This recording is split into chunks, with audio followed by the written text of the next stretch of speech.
Okay, let's do this.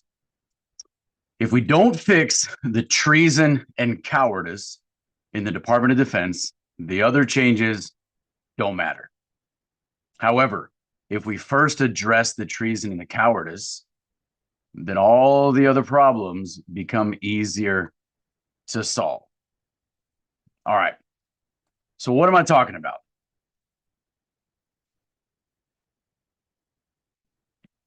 I'm going to read an article. This is just from Fox News, but it doesn't matter. I mean, obviously I'm not a big consumer of mainstream news, but I'm just, I just need to find somebody who's reporting this. And then we'll talk about it. Okay. So I'm just going to start reading. You could easily find similar comments on other mainstream news networks, whatever. But I'm going to start reading this one here from Fox News. So this is from yesterday. Defense Secretary Pete Hegseth announced on Monday, so yesterday, that the U.S. military will soon be seeing a dramatic reduction in the number of general officers across all branches. He called the reduction a historic move to fulfill President Donald Trump's commitment to achieving peace through strength. We're going to shift resources from bloated headquarter elements to our warfighters, said Hegseth. According to Hegseth, there are currently 44 four-star and flag officers across the military, making for a ratio of 1 general to 1,400 troops, compared to the ratio during World War II of 1 general to 6,000 troops. Okay, so what's he saying? He's saying, hey, our most senior generals during World War II, we had a much larger force, but we had less senior generals. There was a ratio of approximately 1 general officer, like most senior generals, to 6,000 troops. But right now we're at a ratio of 1 general to 1,400 troops. Okay. Hegseth, who has pledged to transform the military into a leaner, more lethal force, issued a memo to senior Pentagon personnel on Monday in which he ordered the reductions to be carried out in 2 phases. So I'm going to skip a little bit of this because we'll look at the memo. So I'm skipping down a bit. In a video announcing the change, he said the reductions will be done carefully, but it's going to be done expeditiously.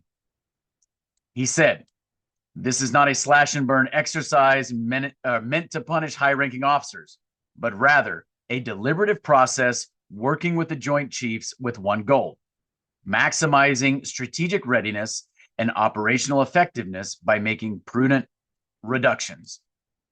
We got to be lean and mean, and in this case, it means general officer reductions, said Hegseth. Congress sets the number of general officers allowed in the military. The total number of active duty general or flag officers is capped at 219 for the Army, 150 for the Navy, 171 for the Air Force, 64 for the Marine Corps, and 21 for the Space Force. If you do some quick math, it's a little over 600. So it's about 600 billets that the military maintains for its generals. Now, so this is what we're going to talk about today. Now, I am going to use the term general, but when I say that, I do mean generals and admirals. Okay, I just, no reason to be redundant. So, obviously, you do have admirals. You have admirals in the Navy, but the Army, the Air Force, the Marines, and even the Space Force use the term general. So, I'm just going to say general, but I really mean generals and admirals. So if you're not aware, if you haven't spent any time in the military or whatever, like a 4-star general in the Army and a 4-star admiral in the Navy, like it's the same rank. Okay, so for myself, before I left the Army, I was a lieutenant colonel. Okay, a lieutenant colonel in the Army, first of all, it's the same rank as a lieutenant colonel in the Marine Corps or the Air Force or whatever. It's the same rank. But it's also the exact same rank as the equivalent in the Navy, which is a commander. Okay. So if you are a lieutenant colonel in the Army and you come across a commander in the Navy, that guy is the same rank as you. If you are a lieutenant colonel in the Army and you come across a captain in the Navy, That guy is a higher rank than you, and yes, you will salute him because that guy is the equivalent of what a colonel in the army would be. Okay, great. Glad we nailed that down. So there's another term that I'm going to mention too. General officer. So general officer just means a general, right? Flag officer means an admiral. So if you see general officers, flag officers, general, admiral, for our purposes here, same thing, because everything that I'm talking about today applies across DoD. So I'm not super concerned about being branch specific. Oh, Army here, Navy there, or whatever. So I'm just going to use the term general. Okay, so let's pull up the memo. Okay, hopefully you can see that there. It's a very short memo. We're going to read through it. So this is dated yesterday, May 5th, right? So if you weren't out celebrating Cinco de Mayo, then maybe you were celebrating general officer reductions, or maybe you're not celebrating that. We're going to talk about it. So, memorandum for senior Pentagon leadership. Subject: general/flag officer reductions. For our purposes, same thing. General officers are generals, flag officers are admirals, whatever. The Department of Defense is committed to ensuring the lethality of U.S. military forces to deter threats and, when necessary, to achieve decisive victory. Okay, good. No problem there. That's true. To accomplish this mission, we must cultivate exceptional senior leaders who drive innovation and operational experience. Who drive innovation and operational excellence, unencumbered by unnecessary bureaucratic layers that hinder their growth and effectiveness. I got it. I'm with you. A critical step in this process is removing redundant force structure to optimize and streamline leadership by reducing excess general and flag officer positions. Therefore, I direct the following actions: a minimum 20% reduction of 4-star positions across the active component. That means officers who would be active duty. A minimum 20% reduction of general officers in the National Guard, and an additional minimum 10% reduction in general and flag officers with the realignment of the Unified Command Plan. Now, I'm going to talk about some of these specifics later on because the military is going through some restructuring right now, which is related to this. I think some of that guidance has still got to come out, so we'll talk about that at a later date. Today, we're just going to kind of talk about what some of these numerical reductions may mean, and is it a good idea? But let me finish up the memo.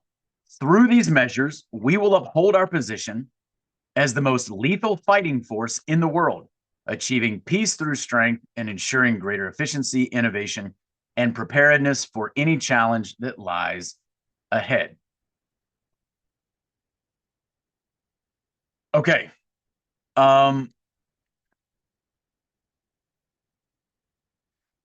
So let's talk about what has happened so far with the Department of Defense. Today is May 6th. That memo came out yesterday. The current administration has been in for call it 3.5 months, right? Have there been some changes made in the Department of Defense? Yes. Have some of them been good? Yes. Okay. They have. Let's talk about that. Okay. Let's give credit where credit is due. The DEI nonsense, right? Yeah, it was always nonsense. It needed to go. I'm glad they've gotten rid of it. Now, do I think there are much, much, much larger problems? Yes. But a lot of the DEI initiatives were problematic, and a lot of them have been eliminated. They're in the process of being eliminated. I do think a lot of that is good. Okay.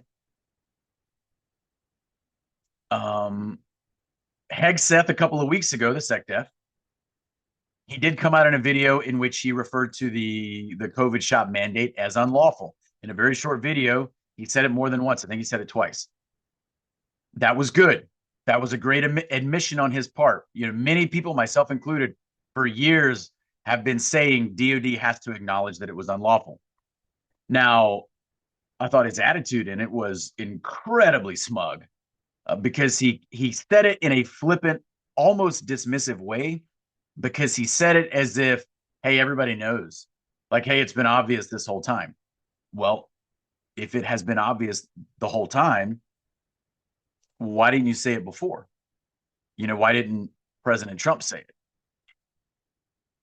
Why isn't your reinstatement and back pay plan more expansive than it is? Why isn't it more commensurate with this admission that the mandate was always unlawful? And oh, by the way, he has said that verbally in a video. To my knowledge, a couple weeks later, I still don't think it has made it anywhere in any official documentation where it exists in writing. So that's problematic. Like, that's exceptionally problematic. But yes, it is good that he did say that the mandate was unlawful. Okay, I'm giving credit where credit is due. Now he talks about getting back to this warfighting spirit in DoD. I'm all for that. And he's like, hey, we got to be fit, not fat. I'm all for that. I do think sometimes I'm like, okay, I agree with that 100%. I don't know how much of that should come from the SecDef, though, as opposed to those who are actually wearing the uniform. Like, physical fitness, is that really the purview of the SecDef? Or should that be more on the shoulders of the actual warfighters? The SecDef is not a warfighter. He runs the Department of Defense. He's not a warfighter. He does not wear a military uniform. Now, in this case, Hegseth used to. Lloyd Austin, of course, is a retired general. I got it. But those are he himself is not a warfighter. So do I appreciate his focus on the warfighting mentality? Yeah. I do. I agree with it. But do I think it should be coming from the SecDef? That I'm not so sure about. And, I can already hear somebody saying, yeah, but if the generals won't do it, maybe he's got to. Yeah, but I also think that we're supposed to believe there is this rift between Hegseth and the generals. And I'm not quite sure that rift is there. Maybe it's there to some degree. But first of all, I do not believe that Hegseth is running the Department of Defense. I don't. You can disagree with me. I do not believe he is running the Department of Defense. I do believe that he is a figurehead. And I believe they got the right guy. They found a young guy. They found a guy who was a major. He's not a retired general. I think he speaks well. I think he is articulate. I think he looks the part. And when I say he looks the part, because he doesn't look like his predecessors, because he is so much younger and he's vibrant. And so I think in that regard, what they've done is they have found a guy that can help drive home Trump's message. He looks totally different than his predecessors. And I think they can use him to drive recruiting. And I think that's why he's being used. So do I think he is running the Department of Defense? No, absolutely not. Do I think that he has the experience or the skill set to run the Department of Defense? No, I do not. I'm not saying I would. I spent more time in the military than he did. I think he and I are the same age. And in fact, when we were both in service, I think we were actually the same year group. We would have been peers. But I'm not here to tell you that I could run the Department of Defense. Now, if I were in charge of the Department of Defense, I would fire more generals than he's firing. But anyway, that's neither here nor there. Maybe you like Hegseth. Maybe you think he's doing a great job. Cool. That aside, let's talk about the issue here. So he says, hey, we got too many generals. We did far more, far better with a larger force during World War II, and we did it with a lot less generals. That's basically what he's saying. Okay. So does that mean we need less generals now? Maybe, maybe not. All right. But he is assessing the situation, or someone is, and then he's reading the script they're giving him, which I think he does very well. But because I do think he sells it. I do think he sells it. But no, I don't think he's the driving force behind any of this. But he is looking at the situation and he is saying, hey, I'm giving a quantitative assessment. All right. It's not that our generals are bad, it's that there are too many of them, and that causes these problems. Okay. Fair enough. Maybe that's true, maybe it's not true. I don't necessarily think his approach is totally wrong. But I approach the situation far more qualitatively, because here's what I would say. Whether you have more generals than we currently have right now, or whether you have less, there is a fundamental problem that is being ignored. And it's been ignored since these guys have been in their positions. And that has nothing to do with the number of generals. And so I will say what I said at the beginning of the video. If we don't fix the treason and the cowardice within the Department of Defense, and it's across the rest of the government as well, but we're focusing on DoD, then the other changes they just don't matter, or they don't matter a lot. But if we address the treason and the cowardice, and we attempt to resolve that as much as we can, then a lot of these other problems, they'll fix themselves. They really will. Maybe not all of them, but they all pale in comparison to the rampant treason within the Department of Defense. Okay, so with that said, let's move on a little bit. So I want to see if I can.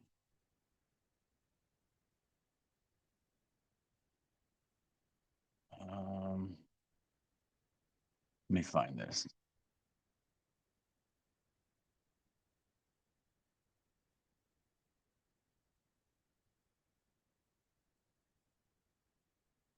All right. So what is it that generals do? Okay. Well, interesting question. Let's figure it out. Let's talk a little bit about it. So here's a book. It's called The General's War, right? You guys see that? Okay. It's actually about World War One. The General's War, Operational Level Command on the Western Front in 1918. Written by Major General David T. Zabecki. So he's a retired general from the Army. And there is a foreword written by General Anthony Zinni, who is a retired general from the Marine Corps. And I'm actually going to read some of what General Zinni said. All right, so I'm reading from the foreword to the book. This is not written by Zabecki, the book's author. It's written by Zinni, the guy who wrote the foreword to the book. But these guys are both retired generals, one from the Army and one from the Marine Corps. So this is Zinni in the foreword to the book. Wars produce heroes and legends. They also produce scapegoats and reveal incompetence. Much has been written about generalship. The model general is expected to be strategically brilliant, deeply caring about his troops, charismatic, and a bit flamboyant. All right. I actually kind of agree with that. And you might say, well, who are you to say what a general should or should not be? Fair enough. I was never a general, but I worked for a lot of them. I'm reading on here. After World War I, a plethora of military historians and theorists wrote critically about the war and drew strategic and operational lessons that were to be applied in World War II with varying degrees of success. One of the most important questions coming out of the war to end all wars was how to make competent generals. We can still learn a great deal from studying the leadership in World War I. As in all wars, the generals offer a great opportunity for comparison. Their character, education, experience levels, personal views on operational concepts, and perception of the battlefield are among interesting aspects to consider. It is also important to understand them in the context of their time and events. History has a way of reframing generals in either a positive or negative way that belies their true role. Skipping down a little bit further. We have never devised a foolproof method of making ideal generals. Yeah, so this is, I've always been a fan of studying World War One because I think it it doesn't get the attention that it deserves, because of course it is overshadowed in significance and prominence by World War II, and perhaps rightfully so. But World War One, for a lot of reasons, I mean, it totally reshaped the world order. So did World War II, because it kind of set up for the construct that became the Cold War. But I mean, just look at how many large empires were lost as a result of World War One. You know, the Russian Empire, the Austro-Hungarian Empire, the German Empire, the Ottoman Empire. Anyway, we're not going to get into like a history discussion or whatever here today, but we're just talking a little bit about generals. So again, this is a great book. I'm not necessarily recommending that everybody run out and buy it. You may not necessarily care to do a historical study of generals in World War One, but for me, it's an interesting book. Okay, let's keep going on. The generals. All right, can you guys see that? All right, some of you guys may be familiar with Thomas Ricks, and a lot that he has written. So maybe you like him, maybe you don't. Not, I don't really care whether you do or don't. I do like this book. So I'm going to read from the prologue before the book, which I do like. Okay, so on the prologue, so he's kind of setting the stage for why he's talking about this, why he's doing this study. Because what he's going to do in this book is he's going to look at, hey, how did we treat our generals in previous generation? Like in the World War II time period, how did the military treat its generals compared to the global war on terror? I mean, this book was written a couple years ago. So when was this book written? 2012. Okay, the 90th Division's assistant division commander. All right, Brigadier General Williams. So we got an assistant division commander. Was looking for the leader of his Green Division.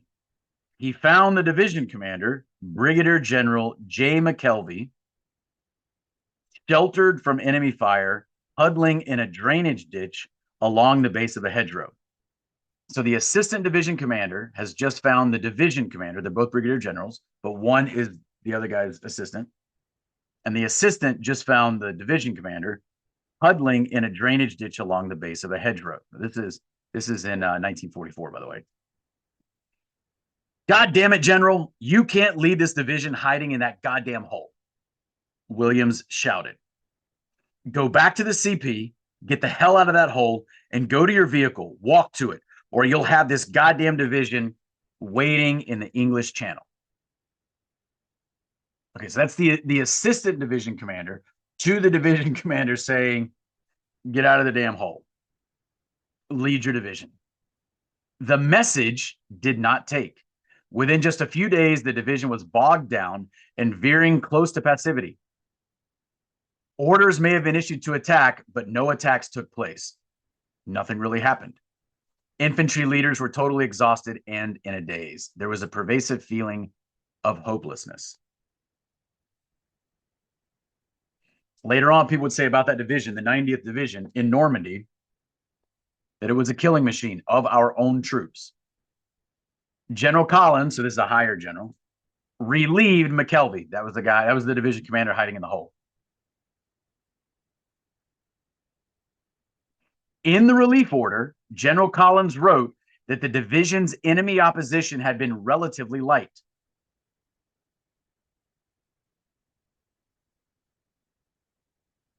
You know, so this guy was obviously not performing. All right, let's skip on. So this is kind of setting the stage for this entire book, okay? So just reading on, that's just an example to kind of set up what the book is about. The swift reliefs of World War II were not an instrument of precision. And while often effective in leading to more capable commanders, they were sometimes clearly the wrong move.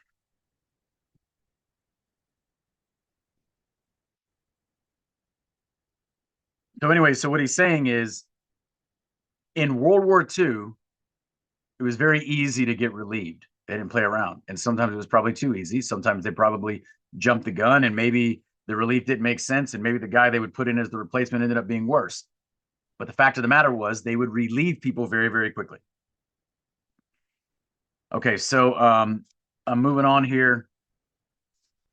Three aspects of the experience of the 90th Division. That's the division that I was just talking about, the commander who was in the hole, who later got relieved. Even though compared to a lot of other divisions, their enemy opposition had actually been quite light, according to their superior. Three aspects of the experience of the 90th Division stand out, even 7 decades later. First, that generalship in combat is extraordinarily difficult. True.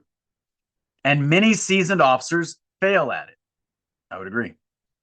Second, that personalities matter.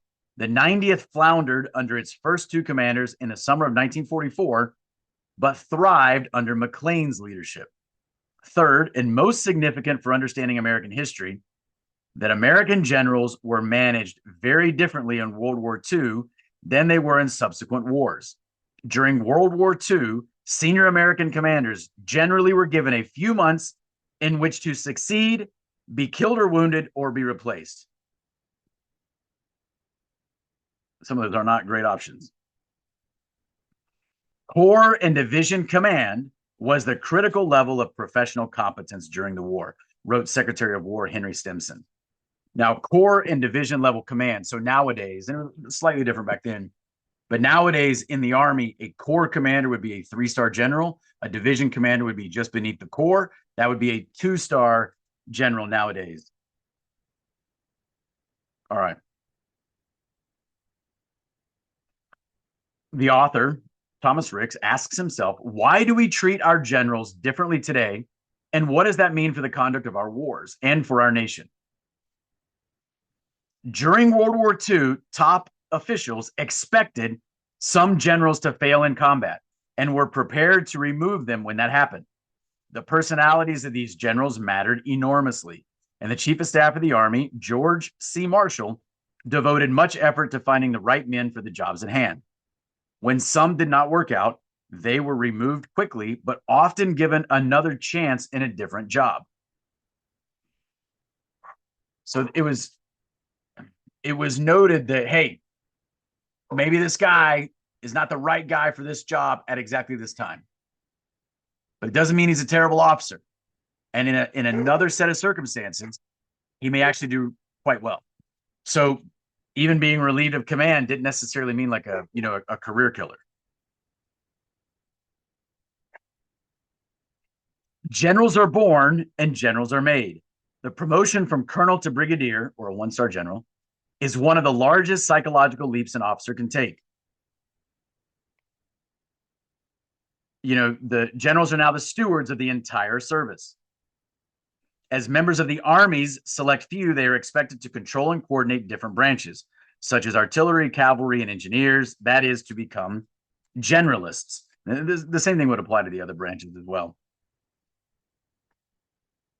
The deliberations of promotion boards remain the holy of U.S. military holies, more closely held than the secrets of the nation's nuclear arsenal.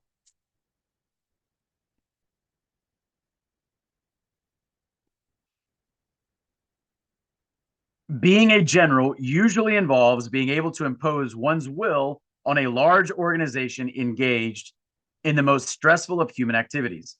It is almost always driven by the twofold ability, first, to anticipate problems and devise solutions, and then to get people to execute the resulting plans. All right, now that's important.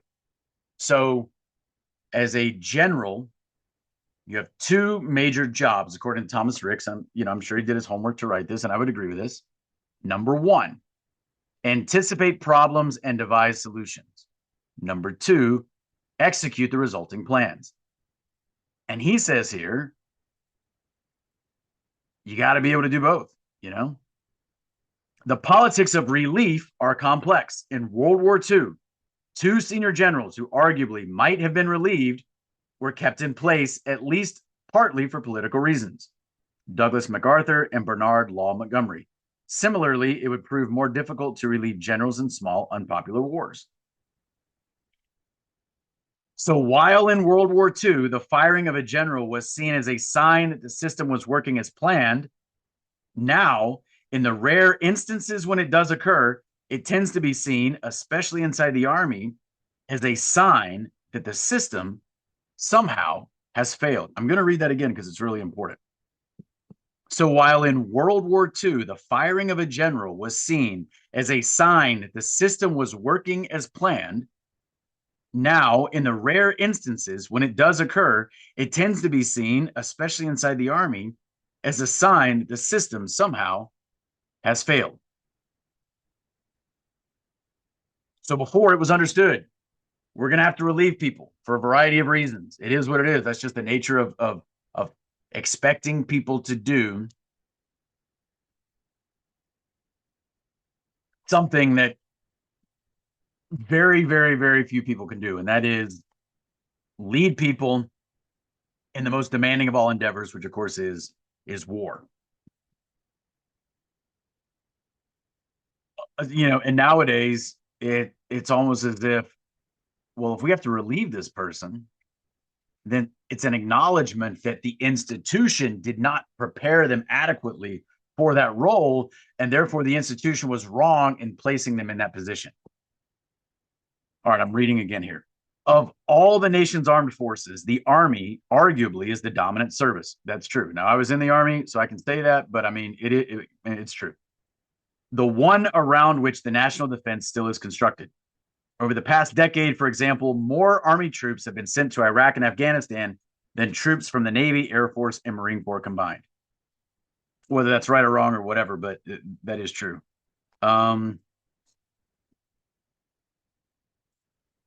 Okay, when the military does not relieve senior generals, civilian officials will.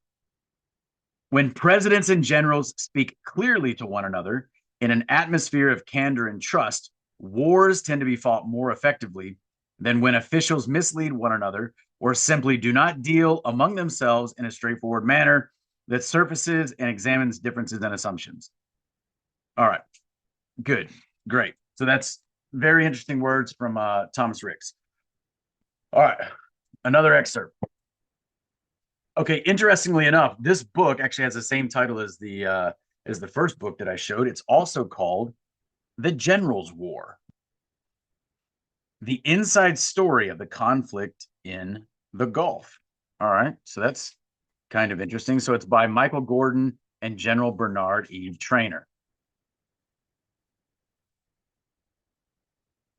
Okay, I'm reading from the preface. We're going to read about a very well-known general and later Secretary of State, so Colin Powell. All right, now this is about the Gulf War. This is about the Gulf War. So, yeah, so the General's War, the inside story of the conflict in the Gulf. But I'm going to read a little bit here. Powell, meaning Colin Powell, was accustomed to operating in this kind of rarefied atmosphere. The chairman of the Joint Chiefs of Staff embodied the new breed of American commander, a politically attuned officer as skilled in testifying before Congress on national security questions as in orchestrating a battle. Among the Joint Chiefs, Powell was the dominant presence. As with many generals of his generation, Powell's formative experience was the Vietnam War, and the conflict colored his advice on the weighty matters of war and peace. Now, if you were part of the Joint Chiefs, or certainly if you're the chairman of the Joint Chiefs, your job is to provide military advice to the president. All right, anyway, so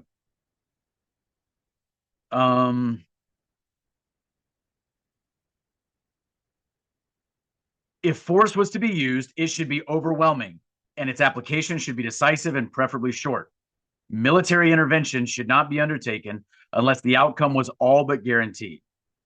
The aims in using force needed to be precisely defined beforehand, and as soon as they were achieved, American forces should be quickly extracted, lest the Pentagon risk sliding into a quagmire.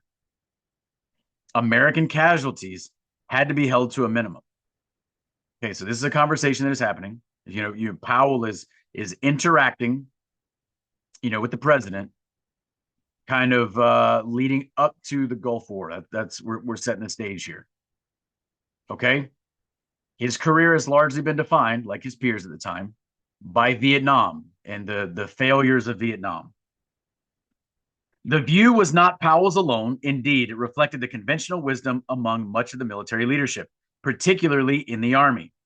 But the Joint Chairman, but the Joint Chiefs of Staff, but the Joint Chief of Staff Chiefs, all right, that's a really badly worded sentence.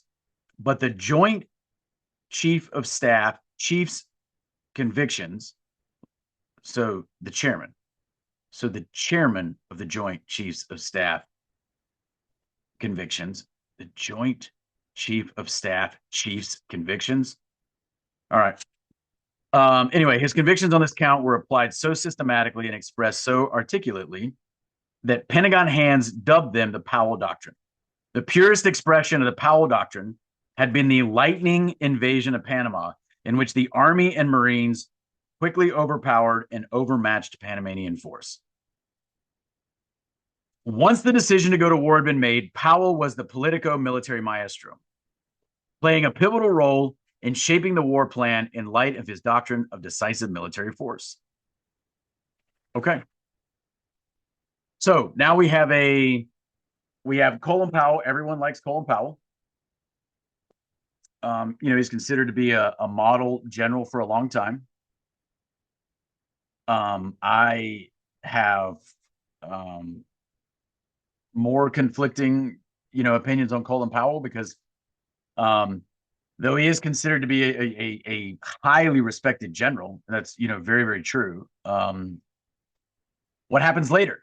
So he goes on to become the Secretary of State. And then what does he do as Secretary of State? Of course, he's the Secretary of State under, George W. Bush. And remember, in 2003, there's the whole anthrax scare. And he goes to the UN Security Council and he holds up that example vial and says, oh, this much anthrax could cause, this massive number of casualties or whatever. And that was used as a pretext for the war in Iraq. Now, I think when he did that, the decision to go to war had already been made, but that helped to kind of sell the war because it was kind of used to explain the potential danger of weapons of mass destruction. Okay. And now there are people who say, yeah, but he got kind of duped into going along with that or whatever. And, maybe that's true. But it is problematic, certainly. So let's keep moving forward. So I said in the beginning, if we don't fix the treason in DOD, the other changes don't matter. However, if we do address the treason and cowardice in DOD, then a lot of these other problems they'll fix themselves. Things will just kind of shake out. So we talked a little bit about what generals do. Okay. And I don't want to go too much into that. We can always do that later, but a general's job is very, very hard. Okay. That I would never deny. A military commander's job in general, regardless of the echelon, is very, very hard. But for the last couple of years, I have been very hard on our senior military leaders. And I've been that way deliberately because they are the ones who, through treason or cowardice, ran a militarized operation against this country. And I have not forgotten, and I will not stop talking about the millions of Americans that were impacted by the COVID op because they either died or have become severely injured or lost their jobs or, lost a ton of money and were plundered in some other way, or, they lost their health. And because of that, they've had to use money to be able to try and recover their health or, seek treatment or whatever. But I have not forgotten about these millions of Americans whose lives were impacted through this treason. And the Department of Defense played a crucial role in the COVID op. I have not forgotten that. And I get really frustrated with those that I can only refer to as treason apologists because they want to try and explain away in some way what happened. And I just refuse to do that.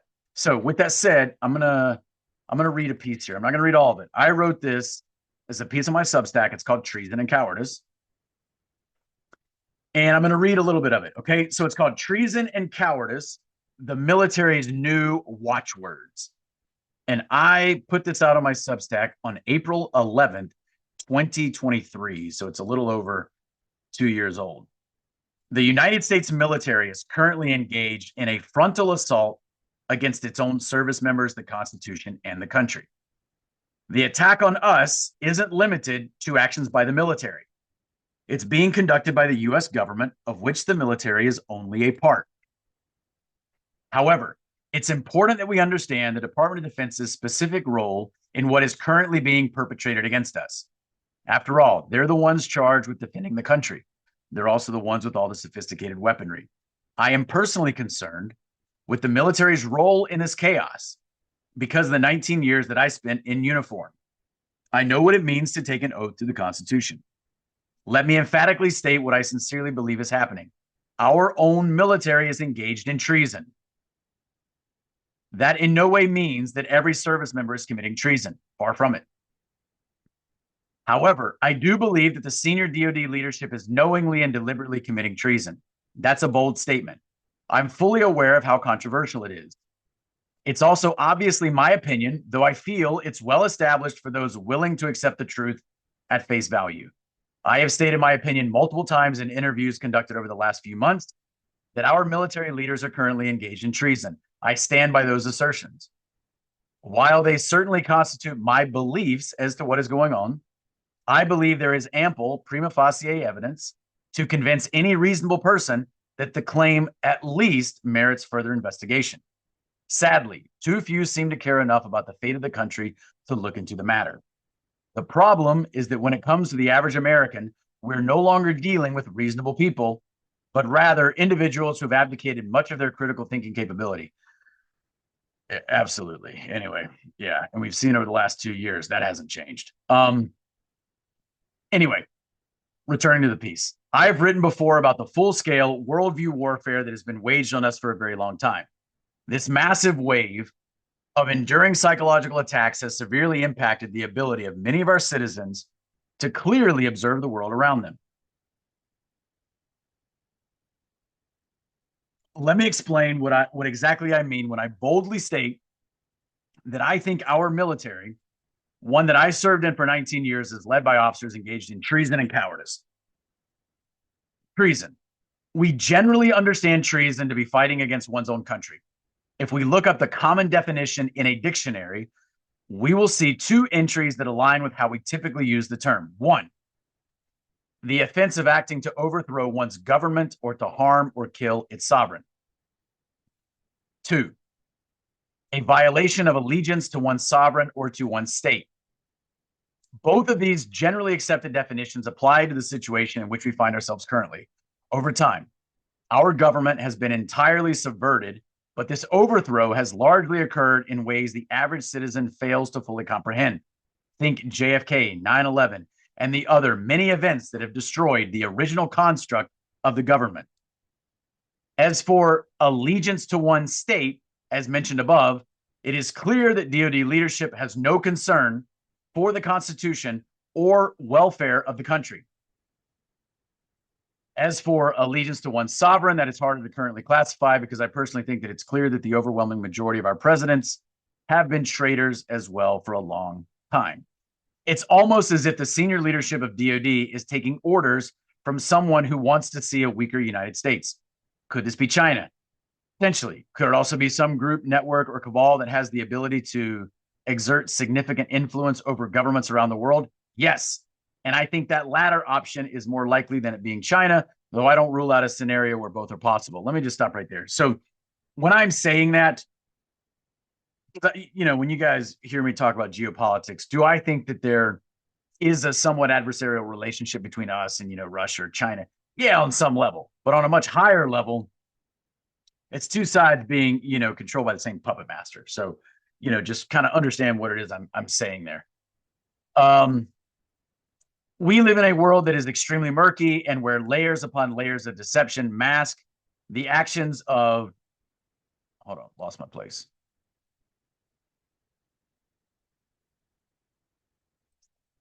We live in a world that is extremely murky and where layers upon layers of deception mask the actions of very evil people with a lot of power. I plan to write more about this in due time. Okay, whatever. We take our most specific definitions of the term treason from the Constitution. In Article 3, Section 3, we find treason defined as, quote, treason against the United States shall consist only in levying war against them or in adhering to their enemies, giving them aid and comfort, unquote. The Constitution specifically mentions levying war and adhering to their enemies as components of the description for treason. It's interesting that individuals such as Sasha Latypova have exposed DoD's role in the American COVID response, which included the use of injections as countermeasures.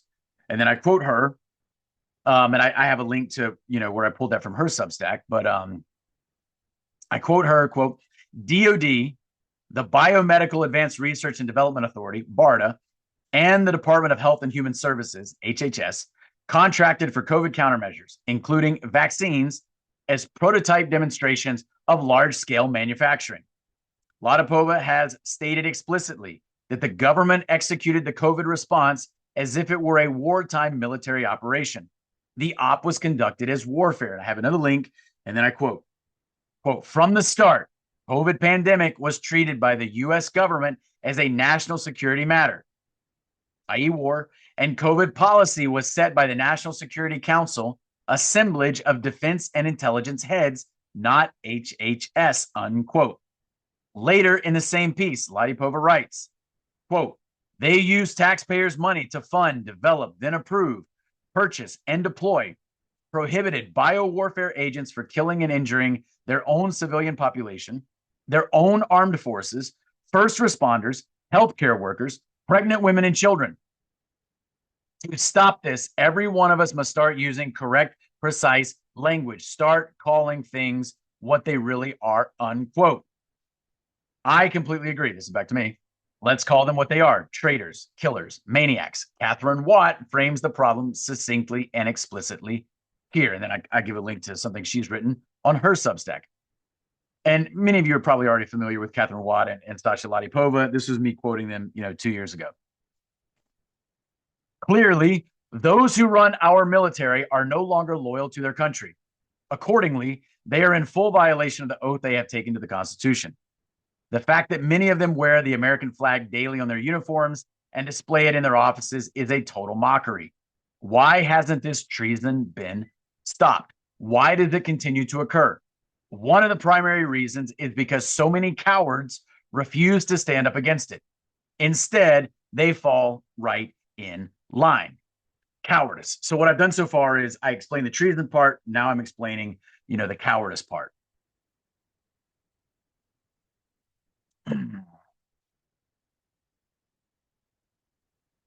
The treason that is perpetrated against us by the senior leaders of DoD is further enabled by cowards in command at all levels throughout every service within the military. It's hard to ascertain the exact demarcation between those within the military that are engaged in open treason and those who are not necessarily involved in direct treason, but facilitate it through their complicity. It's important to note this distinction, even if we don't know exactly where the treason ends and the cowardice begins. When I speak of cowardice, I'm referring to the behavior of those whose actions reside beneath the threshold of treason. They're not the decision makers at the very top of the DoD enterprise, directly responsible for the willful and intentional destruction of the military and country. They are those whose lack of courage further enables the treason perpetrated by those at the very top. In this regard, I direct my criticism most squarely at military commanders. I do this for two reasons. The first is that I was a commander at the time of DoD's COVID vaccine mandate. Therefore, I know what it means to be a commander in general and what it means to be a commander specifically at the time the mandate was implemented. The second reason I focus most directly on commanders is that command posts are the most important positions across the military. We are a commander-driven force. That's a good thing. Commanders bear tremendous responsibility. However, that means that to operate optimally, good commanders are a must. After all, commanders are the ones who execute the orders and policies from higher. They also publish their own orders and policy. Without commanders who are truly loyal to their oath to the Constitution and dedicated to the country, we can't expect the military to maintain the ability to serve the interests of the United States. The fact that these commanders may be loyal to their superiors means little if their superiors, to include the president, are also treasonous. Now, when I wrote this, Biden was president, but I'd say the same thing now. It applies to, Trump as much as Biden.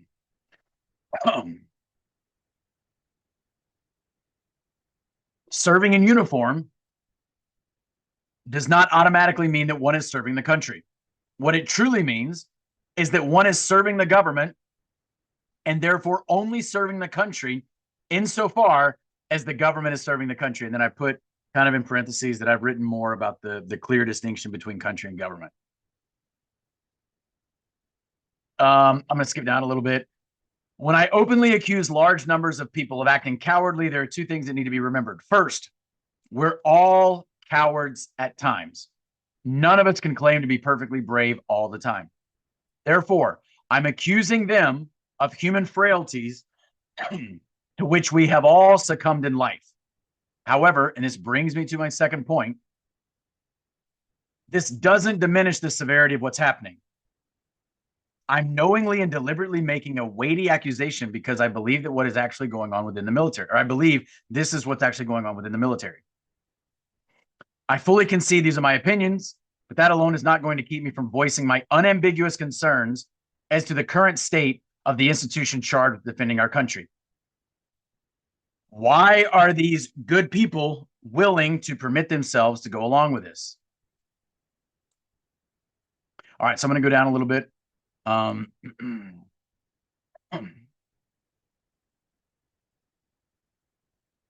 Continuing with our thoughts from above, we arrive at a rather unsavory conclusion.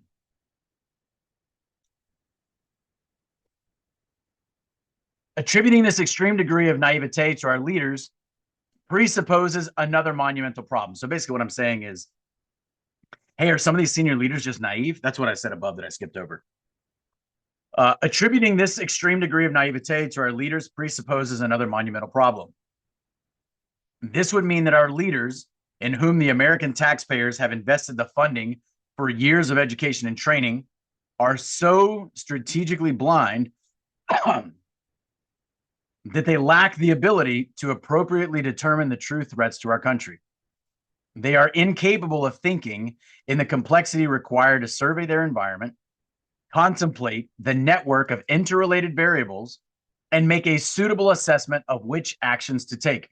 In other words, our training and education have failed to produce leaders with the requisite levels of cognition, creativity, and insight to perform their jobs. It leads us to a binary construct that we can call the intellect/integrity problem. Either our leaders lack the intellect to see what is happening, or they lack the integrity to resist. Either deficiency disqualifies them entirely for their posts.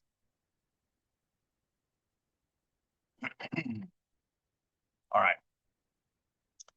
So there's more to that. That's all I'm going to read there, but I'm going to move to another piece.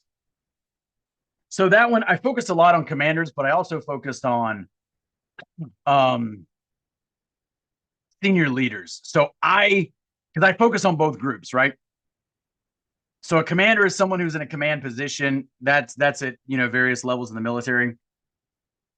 Senior leaders, I do mean by that like our generals, admirals, etc. Right? But you can be a general and not be a commander.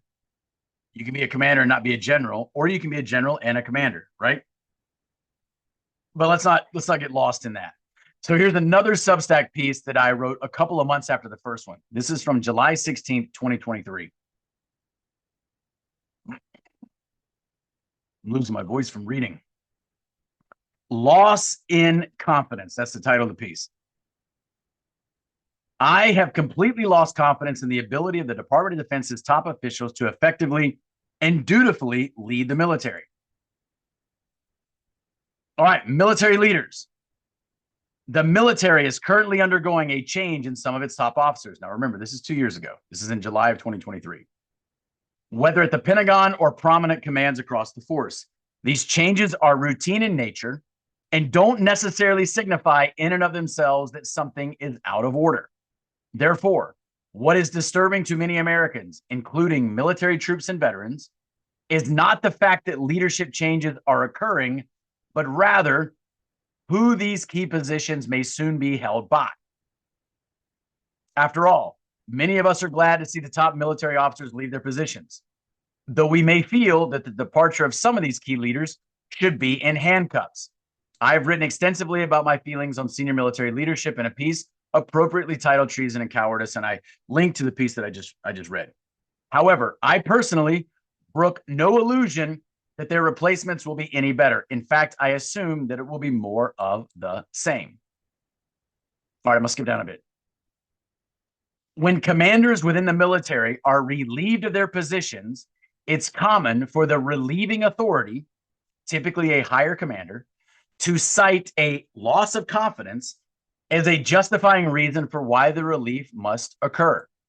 In other words, the higher commander no longer trusts that the subordinate commander can effectively carry out his command duties. This could be because the higher commander no longer trusts his subordinate's judgment, or because the higher commander feels that the subordinate commander's troops no longer reliably trust him. This may have occurred because of a series of infractions or because of a single significant act of impropriety or misconduct.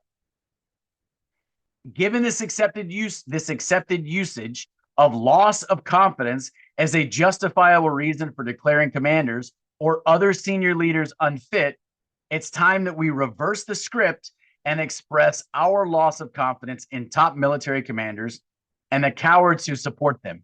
We must convey our sincere and complete distrust of their ability to carry out their duties faithfully.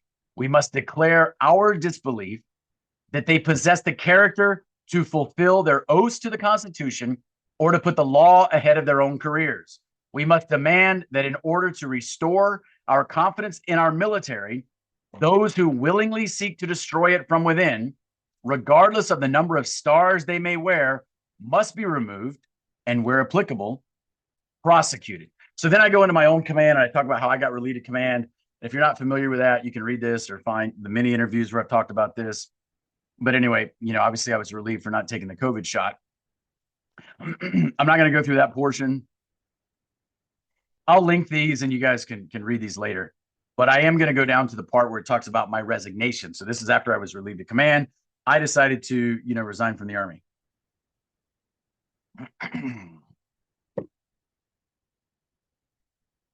Okay, my resignation. I'm just going to read a little bit of this. This loss of confidence led me to leave the Army despite the financial effect that leaving would have on me. When I departed the Army, I had served on active duty for 19 years, 3 months, and 15 days, and therefore only had about 8.5 months remaining to qualify for my retirement pension. I couldn't stay. I could not stomach further involvement with leaders that I had come to despise for their cowardice. All right, so anyway, I go through that a little bit, and then I include a portion of my resignation letter. My decision to resign from the Army was my way of removing myself from the command of these disloyal officers that make up our wayward military leadership. Due to my loss of confidence in their ability to effectively lead, I refused to pretend that they could exert command over me. While I could not relieve them of command, obviously, I could relieve them of their command over me by resigning and therefore no longer being subject to them.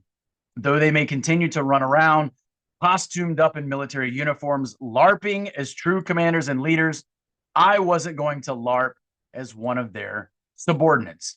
Note the language I used in my resignation memorandum to the Army's Human Resources Command. And then I include a paragraph that I wrote in my resignation letter. So here's what I wrote. I desire to tender my resignation rather than take the COVID-19 vaccine, which I consider to be neither safe nor effective. In my view, continued service would equate to an unspoken endorsement of what I consider to be an act of medical fraud and misconduct perpetrated on military service members. Understanding that the values of senior leaders within the Department of Defense do not align with my own, I consider the best course of action this time to be resignation. Anyway, so now, looking back on it, do I wish I had used the word unlawful in there? I do. I didn't. I wish I had.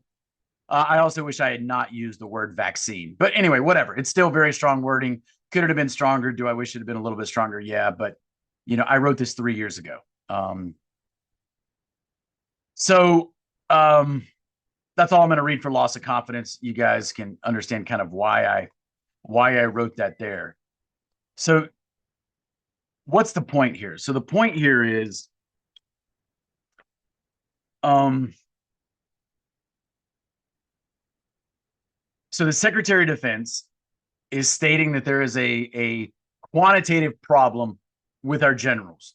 We got too many. We were able to do more with a lower ratio or with less generals, previously when we had a huge military, we had a lot more soldiers, or a lot more troops. Look what we were doing. We were all over the world, and we accomplished that with less senior leaders. And he mentions the ratios, a ratio of, what was it, 1 general to 6,000 troops compared to now 1 general to 1,400 troops. So you can see the difference in ratio there. I don't necessarily have a problem with that assessment. I'd kind of like to, and maybe there will be some. I'd be curious to see the data that goes into that. We need to make our headquarters more lean. Okay. Again, I don't necessarily disagree, but define lean. Well, less senior personnel. Okay, but why exactly?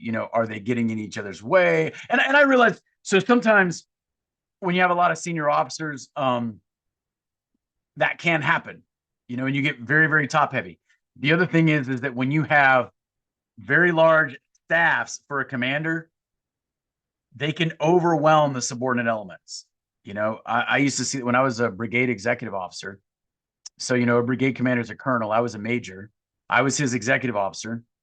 And so what that kind of meant was I was kind of the chief of staff for his staff, right?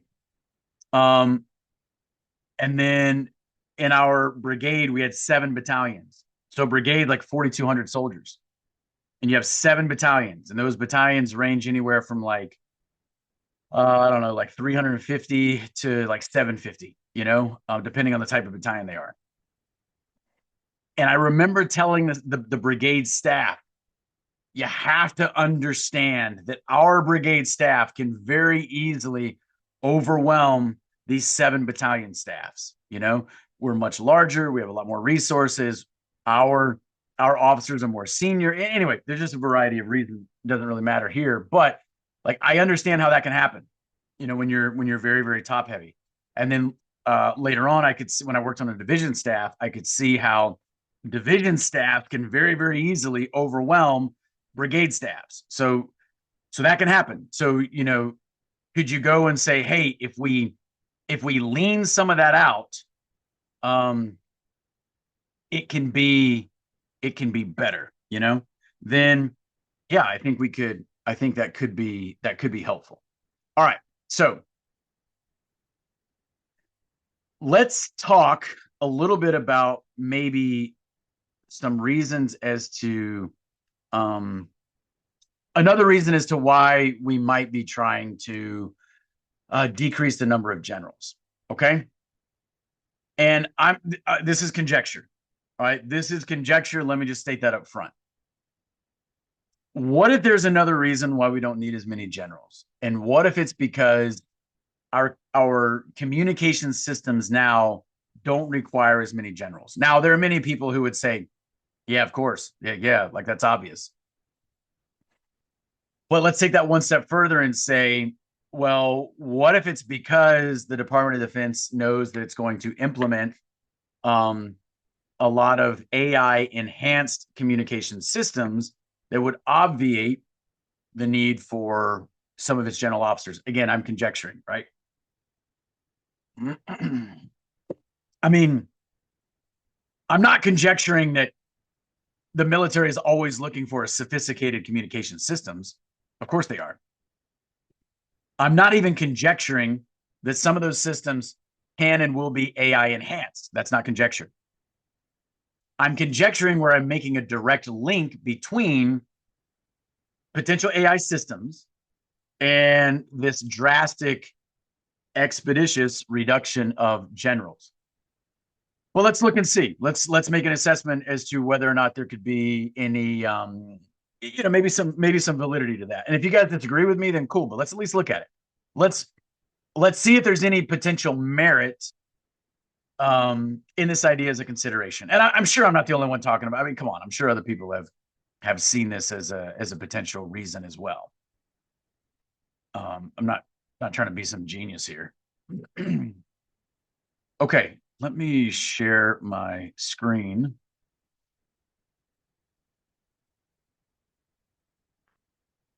All right, our good friends at Palantir. Palantir expands Maven Smart System. So Maven Smart System capabilities to military services. All right, let's look through this really quickly. And I'll provide this link down below. Palantir Technologies, Inc. today announced a contract awarded by the DevCom Army Research Laboratory, expanding Maven Smart System access across the military services to include the Army, Air Force, Space Force, Navy, U.S. Marine Corps.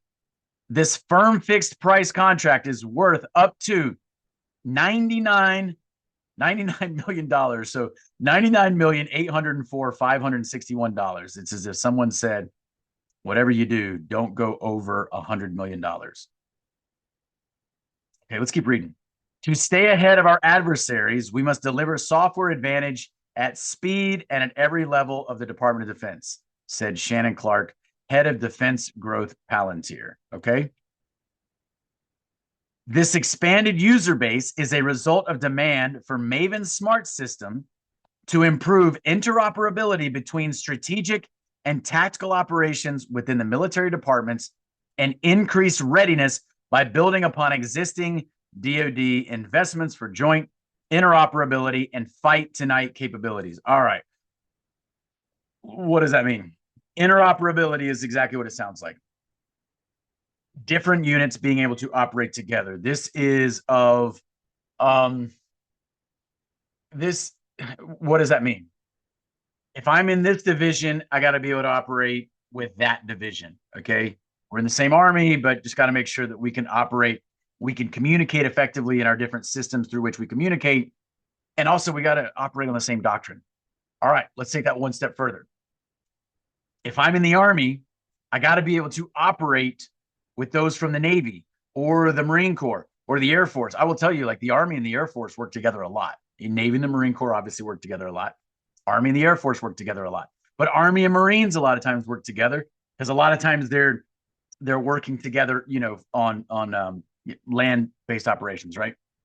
But you got to make sure that interoperability is there. So what happens if you have one type of communication systems and the Marines have another and the two systems can't communicate? All right. So anyway, that's kind of what we mean by interoperability. Whether it's doctrine, when you're planning an operation, I got to know doctrinally what you mean, but I also got to be able to communicate with you. Okay. That's kind of what we mean. Now imagine if you're talking about like other countries, NATO partners. That's a whole other level of interoperability and comes with its own set of challenges, et cetera. All right, great. Where did we leave off? Palantir's platform will support AI-enabled battle space awareness, global integration, force management, contested logistics, joint fires, and targeting workflows. Okay. Project Maven was established in 2017 with the objective of delivering flagship AI capabilities to the DoD. Okay, great. Anything else we need to talk about here?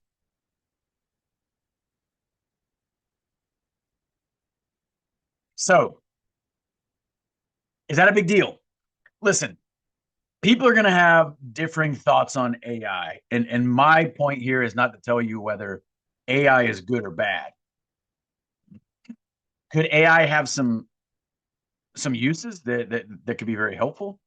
Yeah, maybe. But could AI also have some associated dangers? And could it be used for um untoward purposes? Sinister purposes? Yeah, of course. Let's not be naive there. Okay. All right. So let's read let's read a little bit more. Um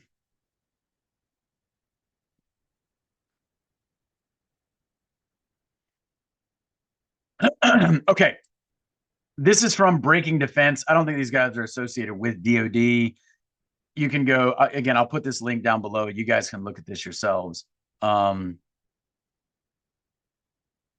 so, what does this say here? So, this is from April 14th, 2025. So, this is just a couple weeks ago. NATO picks Palantir's Maven AI for military planning amid transatlantic tension. Whoa. American combatant commands worldwide already make heavy use of Palantir's Maven smart system. Now NATO will start using it too. So our NATO partners are going to use these Maven systems, and that will permit interoperability on a multinational level, or what is called. So if you within DoD, the various military departments, Army, Navy, Air Force, etc., within the military departments, if you are working with multiple military departments, that is joint. That means joint. So joint operations means operations that are like, Army, Navy, Air Force, okay? More than just one branch, more than just one service department. Combined operations means, and a lot of times they're called combined joint operations, means multinational, like NATO partners. So joint means Army, Navy, etc. Combined joint, a lot of times is the way it's used, means now it's multinational. So like NATO partners or whatever. Um, NATO, our allies or partners. All right, great.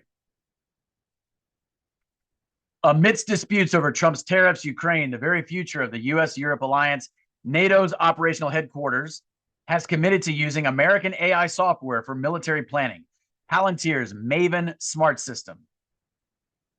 All right, we'll begin using the new system within the next 30 days, according to a NATO press release this morning. Now, this morning means, what was it? April 14th. All right, so within the next 30 days would mean, sometime in the next couple of days here. I mean, April 14th. So within another week or so, we'd be there. Yes, they said on April 14th, they will begin using the new system within the next 30 days. So mid-May.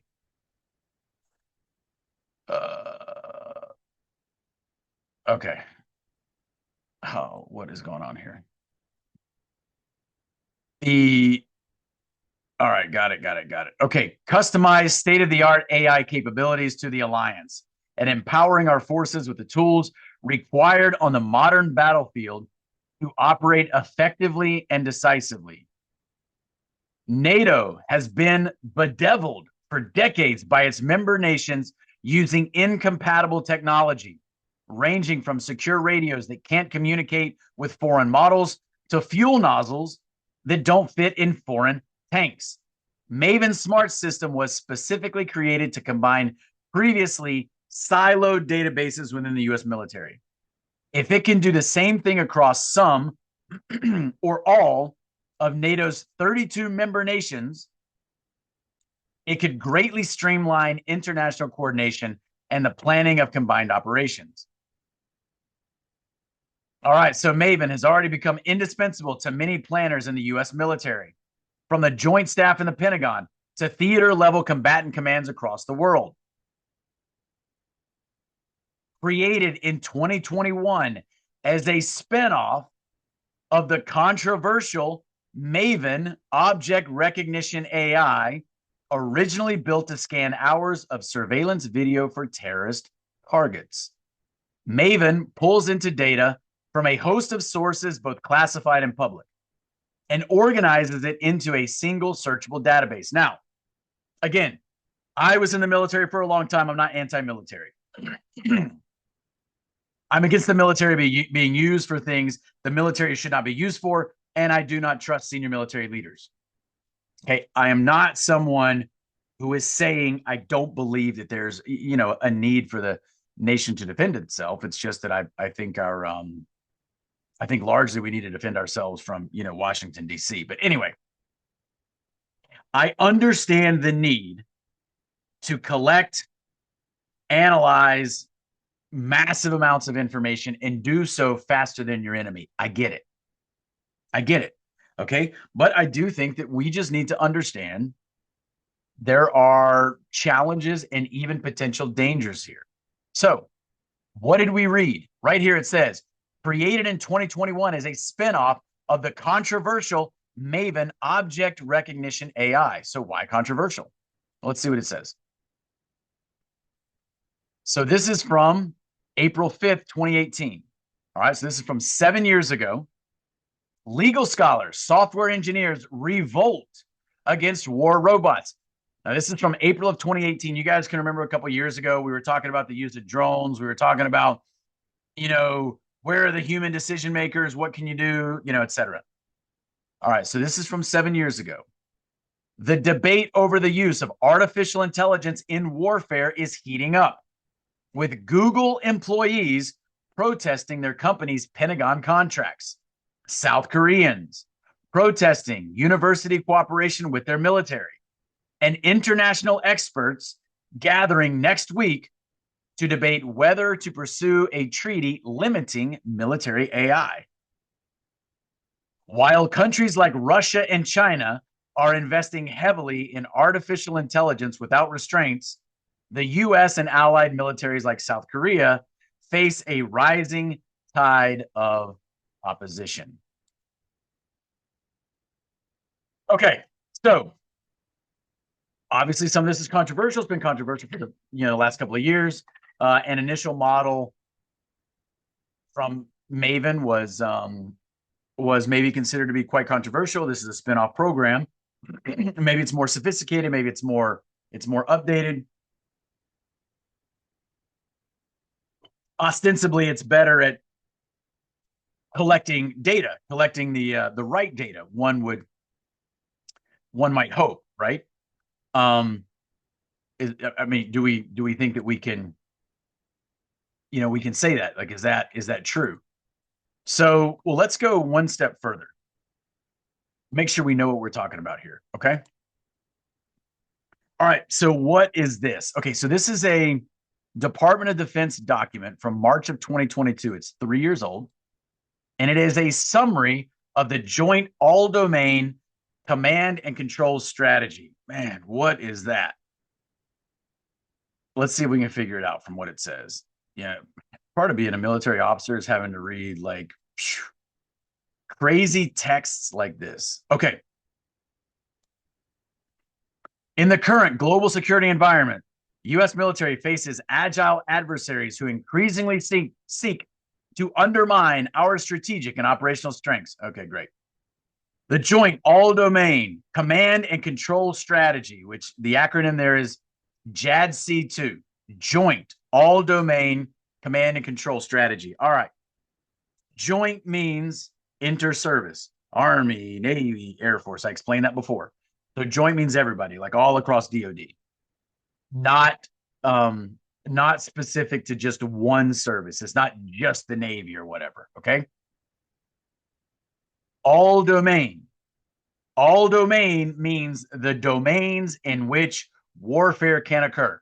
And when I was still in a couple years ago, it was considered to be 5 domains. I think I don't think the military has updated it, but those 5 are land, sea, air. Those are obvious. And then space and cyberspace. Okay. And as of yet, I don't believe that like the electromagnetic, the electromagnetic spectrum has been considered to be its own independent domain, but obviously a lot of warfare occurs, along the electromagnetic spectrum too. But anyway, so that's where warfare can occur: land, sea, air, space, cyberspace. That's what the military would tell you. So all domain means that you've got to be able to operate in a way. So there's a military term called convergence, which just means that you have to have a picture of what's going on in all those domains to understand the true battlefield, especially like the strategic level, where you could have like a maritime theater. Obviously, you perhaps have like large scale land operations that are going on too, et cetera, et cetera. Okay. Command and control is exactly what it sounds like. You have to be able to command and control all your forces that are operating in multiple domains or all of these 5 recognized domains at once. JADC2. All right. The JADC2 strategy provides a vision and an approach for identifying, organizing, and delivering improved joint force C2 capabilities, C2, command and control, and accounts for adversaries who have closed many of the capability and methodology advantages we depend upon for operational success. So what are we talking about there? Well, we're not talking about Afghanistan, we're not talking about, Iraq. We're not talking about when we were operating in Syria or Yemen, or when we've had a smattering of troops here and a smattering of troops there, or even Panama. That is not what we're talking about. We're talking about what are sometimes referred to as near peer threats, like China, Russia, that have sophisticated weaponry systems and sophisticated communication systems. Okay. So they've closed the gap between where we're at with our equipment and weaponry and, where they're at.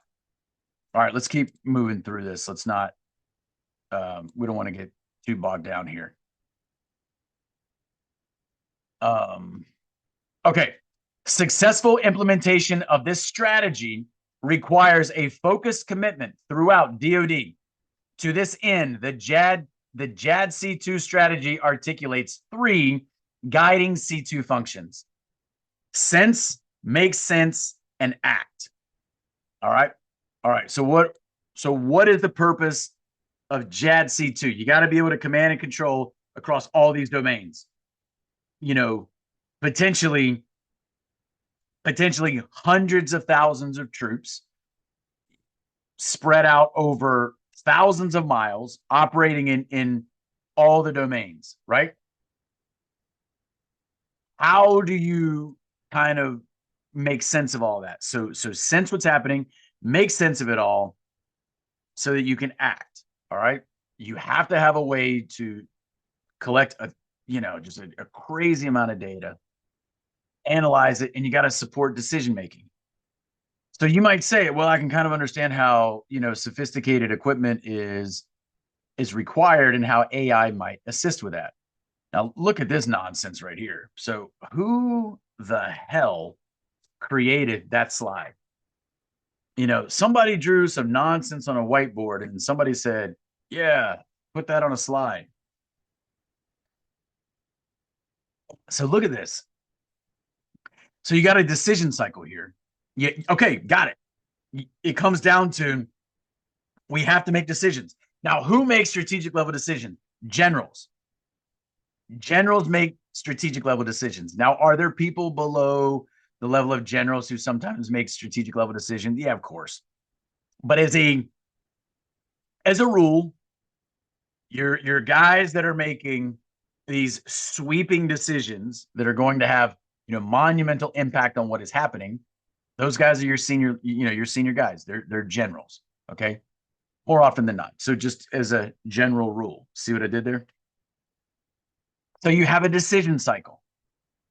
Some of you who are familiar with what the OODA loop is will immediately see here that there are some similarities. So you have a decision cycle that is happening, and within that cycle, you've got to sense. So you have all this information that is coming in through all these systems. Okay, you've got to make sense of it, and then you have to act. I mean, in some ways, it's very similar for those of you who have heard of the OODA loop. And if you're not familiar with that, we can talk about that a different day. But it's an acronym, OODA. Um, Observe, orient, decide, act. But it is to some degree is a little bit similar. But there's when you look at the full OODA loop, there are all types of feedback mechanisms, and within each of those four steps, there are all types of sub steps. It's much more complex than just that kind of like 4-step ongoing cycle. But anyway, here you got this cone feeding in and a cone feeding out, so like an input cone and an output. It kind of reminds me, for those of you who may be familiar with the concept of a Janus cone. So you have like a circle here, all these things you're trying to understand. And then a lot of times with the Janus cone, what it is you have, it's called a Janus cone because of the Roman god Janus that has two faces that, they're looking in the opposite directions. January is the month of January is named for Janus. Why? Because the month looks back towards the previous year and then, forward toward the new year, right? So a Janus cone is you'll draw a diagram, and a lot of times it's done through the perspective of time. So you'll have a cone of all these past inputs that are feeding into the spot where you are now in time. And then you'll have another cone that is outputs, like future outputs. Anyway, it kind of reminds me of this. But so we're not going to try to make sense of, yeah, it makes sense of what we're looking at here. Not my point. What I'm saying is, if you are a general, all right, and you've got to make incredibly complex decisions in the most demanding of all human endeavors, which is warfare, that are extremely high stakes, of course, any systemic assistance that you can use would be helpful, just to help you manage all this data. But we got to ask ourselves a question. This decision cycle here, who's making the decision? Is it a human making a decision that is facilitated by AI and all this data collection and analysis? Or are we talking about a potential system where it's now no longer a human that is making the decision? Okay. Those are the questions we got to ask ourselves. And then what happens if the decision turns out to not be the correct decision? What if the target that was identified and then prosecuted, which means, maybe there was some sort of munition delivery against that target? What happens if it ends up being the wrong target? What happens if we end up having significant civilian casualties? What if we end up somehow, whatever, but misidentifying that target and it ends up being friendly troops? And now we have a massive fratricide incident where we've now accidentally killed our own troops, or we kill troops of like one of our NATO allies, right? So what happens then, right? So okay. So my point here is just saying I understand generals in combat have, incredibly difficult tasks in front of them. I get it. Regardless of how it is that they're arriving at these decisions that they have to make, the impact of the decisions, trying not to second guess themselves. And I mean, yeah, it's incredibly difficult. And I've worked for some really good generals, and I say that even as I heavily criticize the current crop of generals that I think have allowed for destruction of our country to go on. So is there anything else that we need to look at here in this document? I don't think so. I just kind of wanted to show this to you guys, okay? Because this slide here, this graphic is kind of an abomination, but because it is so busy and just so ridiculously complex, if nothing else, it at least allows us to see what it is that senior leaders have to grapple with. And maybe in that regard, it's actually helpful. Okay. The last thing I want to say about JADC2 before we move on. Again, JADC2, Joint all domain, command and control. You could call it CJADC2, which would be combined or international joint all domain command and control. Command and control is exactly what it sounds like. Commanding and controlling all your troops and what they're doing, understanding where the enemy is, your disposition relative to the enemy's disposition, etc. The domains, of course, are where warfare takes place: land, sea, air, space, cyberspace. Some of you may be familiar with a previous concept called full spectrum dominance. So that's kind of similar. So that's a it's an outdated term, but you'll still sometimes hear it used. Not necessarily in the military. The military's kind of updated its language, but you may hear like military historians or just people in the news or researchers. They may use these terms like full spectrum dominance, but the military has updated its language. But what was known as full spectrum dominance is kind of similar to what we're talking about right here, with understanding what's going on in all the domains or across the full spectrum, if you will. Okay. All right. So we've been going on for a long time. What do we want to talk about? I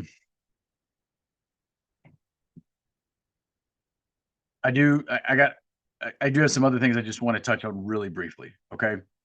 It's important that we talk about this thoroughly. Okay. All right. So are there other countries that are using AI enhanced systems to make decisions? Yes. All right. One of them is Israel.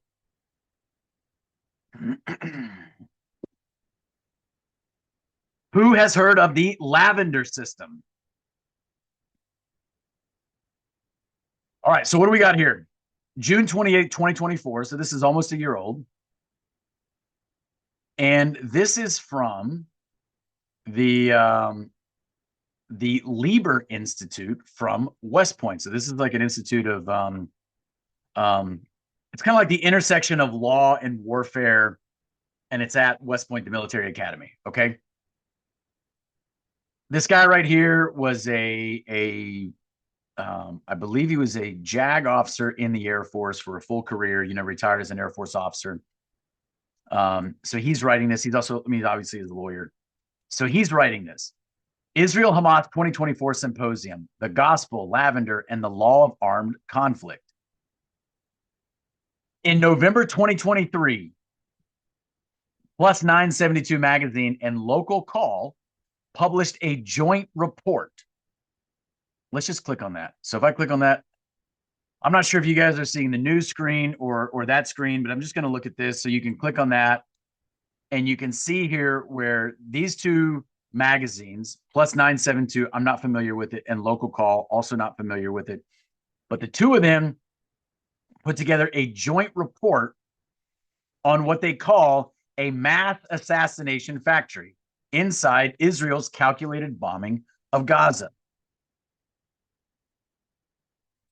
And they say, kind of in their header, they say here, mass assassination factory. That's what they call it. They go on. Permissive airstrikes on non-military targets and the use of an artificial intelligence system have enabled the Israeli army to carry out its deadliest war on Gaza, a Plus 972 and Local Call investigation reveals. Okay. Maybe you okay, so again, whatever you think about that, you can draw your own conclusions. All right. I just want to read through some of this so we at least understand there is an AI system called Lavender that is being used in Israel right now, and it is considered to be controversial. Okay. Nobody said war was easy. Like, I get it. I'm not saying that because it's controversial, it's bad, but I am saying it's something that we should understand, because there may be something there that we could derive by way of analogy as to what's going on with our own potential update of our systems. And the fact that now we're using AI enhanced systems that we saw with this, this Maven system that is now being used, that has already been called out for having been controversial in the past. Okay. So now I am not a fan of what Israel is doing in Gaza. So am I very critical of the Israeli government? Yes. You may be less so or whatever. Not necessarily my point. Even if you believe that systems like this have their place, I think we should at least recognize it's fraught with potential for either deliberate misuse or unintentional, you know, dangers. All right. So anyway, so in November 2023, there's this joint report, and they called what was happening in Israel a mass assassination factory.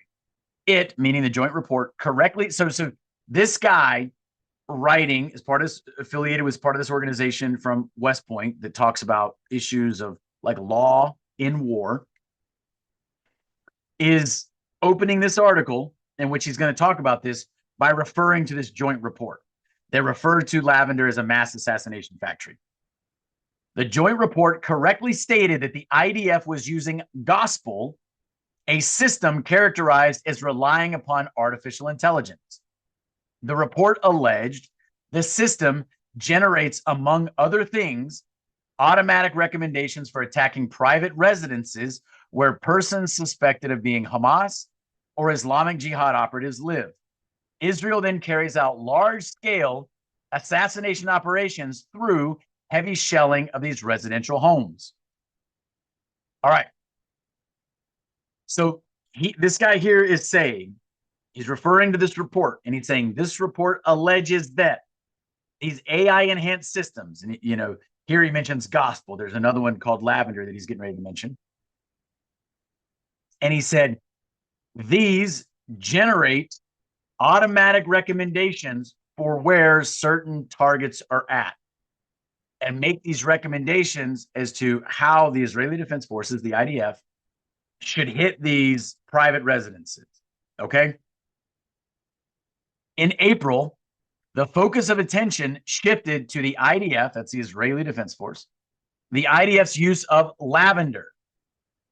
Lavender was described as identifying Hamas and Islamic Jihad operatives with plus 972, that's that other magazine that wrote the report, with plus 972 sources claiming that its influence on the military's operations was such that they essentially treated the outputs of the AI machine as if it were a human decision. The report further charged that the Army gave sweeping approval for officers to adopt Lavender's kill lists with no requirement to thoroughly check why the machine made those choices or to examine the raw intelligence data on which they were based.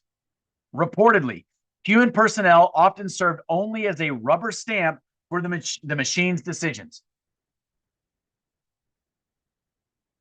The plus 972/local call accounts taken at face value are exceptionally troubling. They essentially depict a mechanistic AI targeting machine that is subject to negligible verification. All right. Now, this guy is saying this is what that report alleges. You got this system that is basically like it generates recommendations. Those recommendations are taken almost as if they are a human decision. And the only humans involved in the process rubber stamp whatever the Lavender outputs are. Okay, so again, we're talking about what's going on in Israel, not here. But we're just looking at, is this going to come here? I'm not saying it is or isn't. I'm asking questions by way of analogy, looking at what's going on in other countries. By the way, our greatest ally, right? So, and maybe you're a supporter of Israel. Okay. Not even necessarily my point. I made my perspective on that clear. But whether you are or aren't, or whether you think there are no reasons that could ever justify the use of these AI systems, or whether you think maybe there are, but under certain strictures, regardless of where you fall, or maybe you think there should be no strictures, just trust the AI for all decisions. Wherever you fall on that, the spectrum of the debate, it merits consideration and conversation. Many in the international law community have weighed in. All right.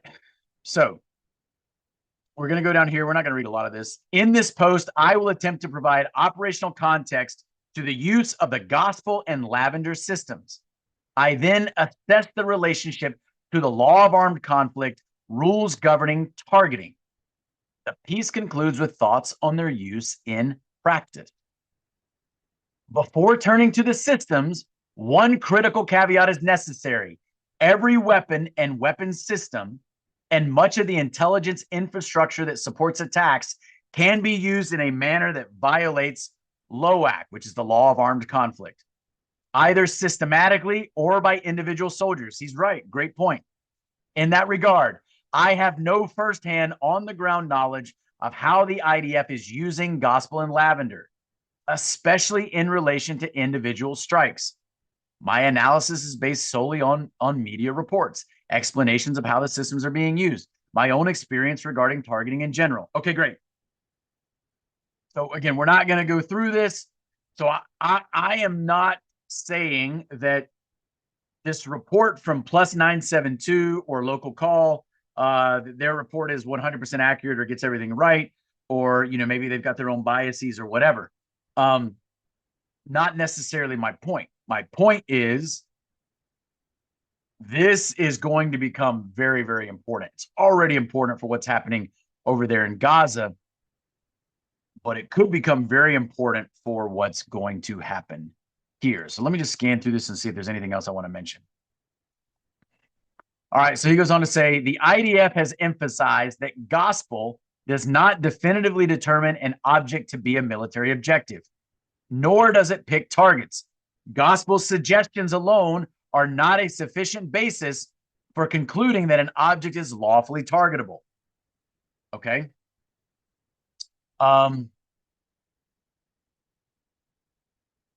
Analysts may reject the suggestions that come from gospel or lavender, but according to the IDF, if the analyst determines that the object qualifies as a military objective, the determination will be evaluated by at least one higher level intelligence officer. If approved, the potential target will be passed to a mission planning cell, operators, planners, intelligence analysts, legal advisors, etc., or other body tasked with planning and improving attacks. Now, some of you who have participated in targeting working groups or targeting boards, you'll kind of understand how this might work.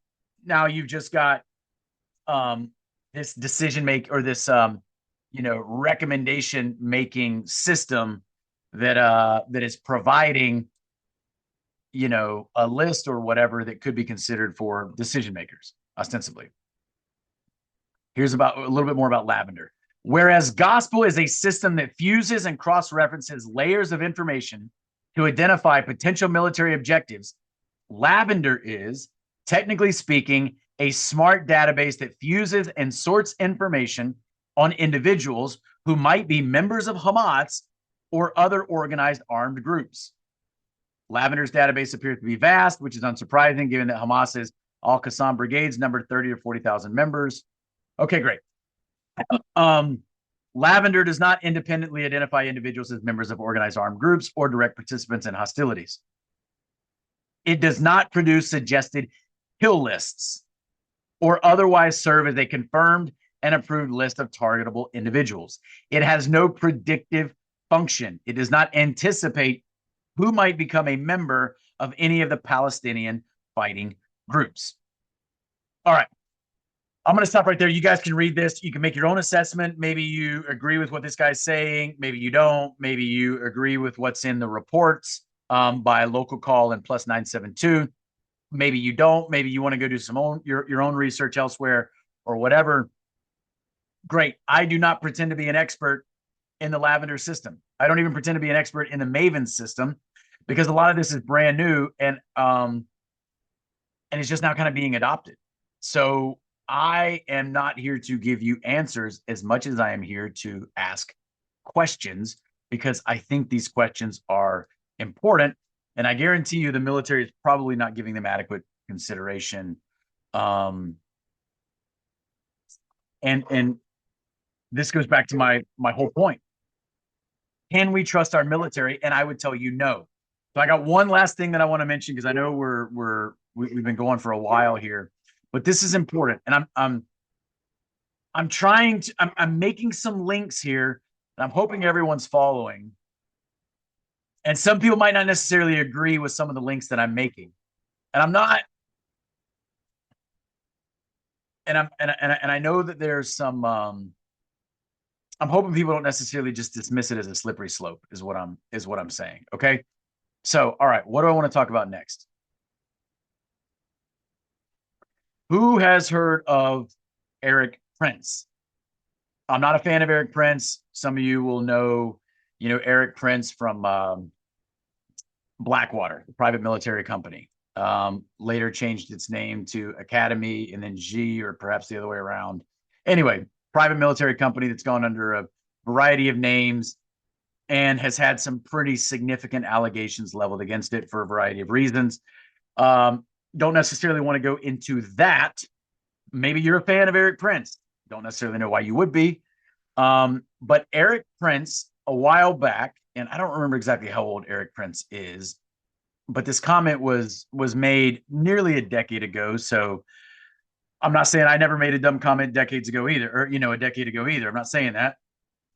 Maybe people change their opinions, but I want to mention something that he said roughly a decade ago, and then I want to talk about why that is potentially a cause for concern and how that ties into what we're talking about tonight.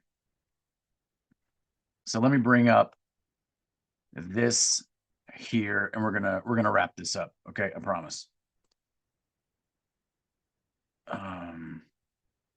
All right.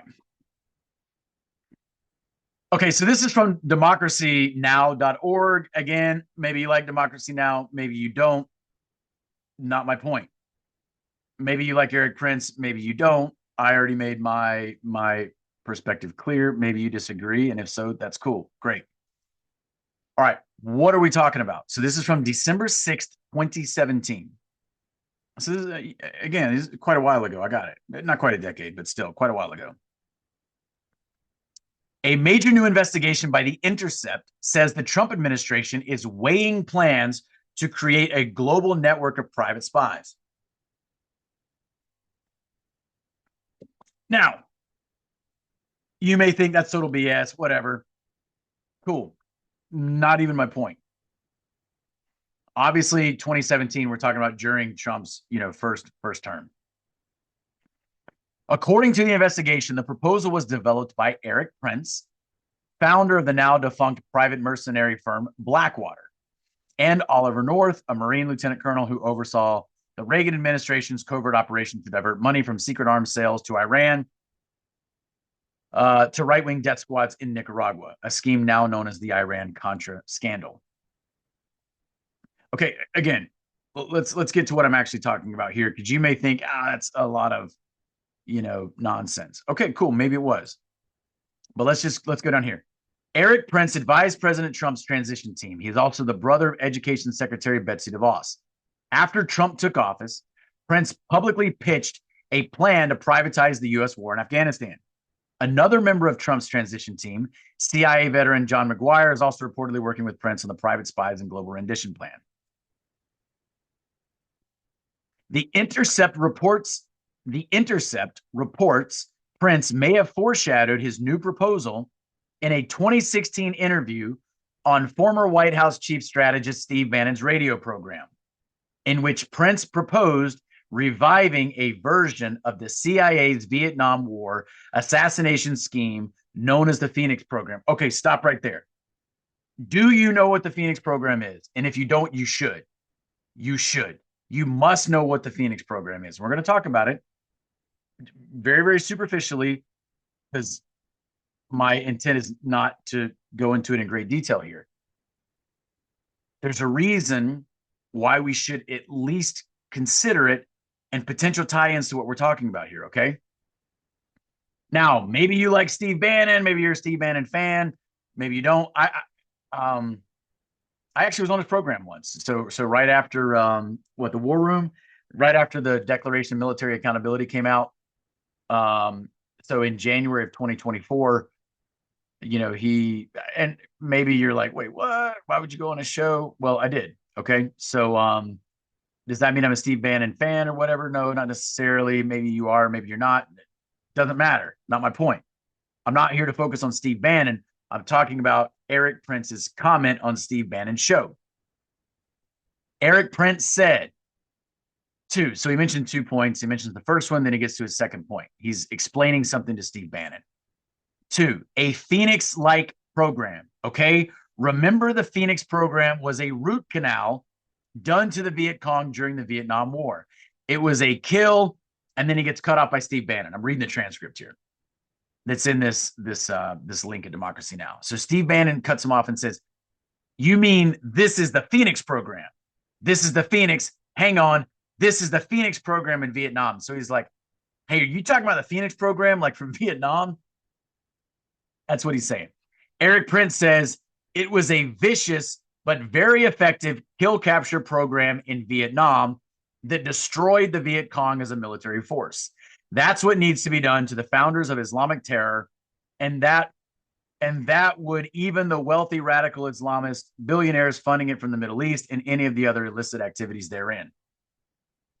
Okay, so that's a quick transcript. So he says in 2016, in an interview with Steve Bannon, "Hey, we need to like revive the Phoenix program, or a program that's kind of like the Phoenix program." And Steve Bannon says, "Hang on, are you talking about the Phoenix program from Vietnam?" And he says, "Yeah, it was vicious, but it was very effective." Okay, that's what we need to go after terrorists and those who fund terrorists. All right. Now, if you read down in the article, you know, they're talking more about this and what this may or may not mean for Trump in 2017. I'm not interested in that. What I'm interested in is Eric Prince, who I'm not a fan of, and I think he has ties to, you know, some shady characters or whatever. I'm not a fan of, you know, Blackwater either. But he mentions the Phoenix program. Okay. And he's talking about it in terms of going after terrorists. And you may say, "Well, yeah, man, but going after terrorists is a good thing." Yeah, until they call you a terrorist, you know? And if you think that we're far away from that, we're not. I mean, look at what they did to people who wouldn't put on a mask during the whole COVID op.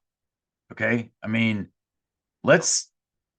all these things that used to seem far fetched, they should not seem far fetched to people who have actually been paying attention in the last couple of years. All right. So, my friends, what is the Phoenix program? The Phoenix program. Douglas Valentine. So, this is like the definitive work on the Phoenix program. Douglas Valentine, you know, he's written other books too. He's written books about the CIA, etc. I am reading from the introduction here. Okay. So the Phoenix program is what Eric Prince said it was. It was a root canal done on the Viet Cong, and that's true. And it was ruthless. Okay. And you're like, "Yeah, but the Viet Cong." I got it. I got it. But just when people have to understand war, the purpose of war, a lot of times is about something far different than the stated objectives that they sell to the public. And I would say, and I'm certainly not the only one, that often techniques are proofed abroad against, you know, quote unquote foreign enemy force, so that they can then be used perhaps more effectively. You've already worked the kinks out on a domestic population back here. And so I'm going to read some of this to you, and I want you to think of the potential for a Phoenix-like program here domestically, enhanced by AI. Okay, that's what I want you to think of. All right, so I'm reading from the introduction. Phoenix symbolizes. Now, I mean, some of you're already going to catch on to like the esoteric meanings of the symbolism of the Phoenix, and I assume that was probably intentional when they, you know, named the program. Anyway, whatever. Phoenix symbolizes an aspect of the Vietnam War that changed forever the way Americans think about themselves and their government. Developed in 1967 by the Central Intelligence Agency. So is it a military program or an intelligence program? Well, I will tell you, sometimes the line between the two is very, very fuzzy. Developed in 1967 by the CIA, Phoenix combined existing counterinsurgency programs in a concerted effort to neutralize the Viet Cong infrastructure. The euphemism neutralize means to kill, capture, or make to defect. Now that's interesting, make to defect. The word infrastructure refers to those civilians suspected of supporting North Vietnamese and Viet Cong soldiers, like the one targeted in Elton Manzione's final operation. Central to Phoenix is the fact that it targeted civilians, not soldiers. As a result, its detractors charge that Phoenix violated that part of the Geneva Conventions guaranteeing protection to civilians in time of war. By analogy, said Ogden Reed, a member of a congressional committee investigating Phoenix in 1971, quote, if the Union had had a Phoenix program during the Civil War, its targets would have been civilians like Jefferson Davis or the mayor of Macon, Georgia, unquote. All right. So, there's a historical analogy like, hey, think about the Civil War and think about certain civilians, not just the Confederate president, but also a mayor of a certain town. Okay, so we're talking about civilians. That's what the Phoenix program went after. So it would neutralize the infrastructure of the Viet Cong. That supporting infrastructure consisting of a lot of civilians.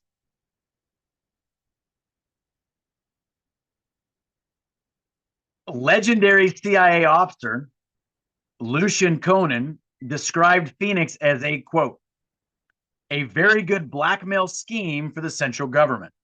If you don't do what I want, you're VC, unquote. Think about that. If you don't do what I want, I just call you VC. Your name ends up on some list, and you're going to be visited by, some unsavory fellas.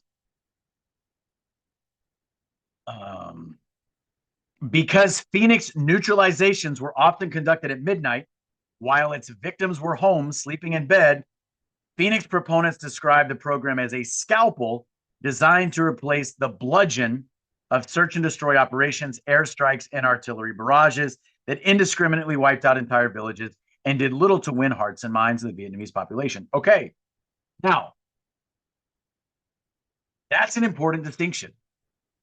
Rather than, bombing runs that indiscriminately kill, this is far more discriminate because you're going after individuals. That in and of itself is not necessarily a bad thing.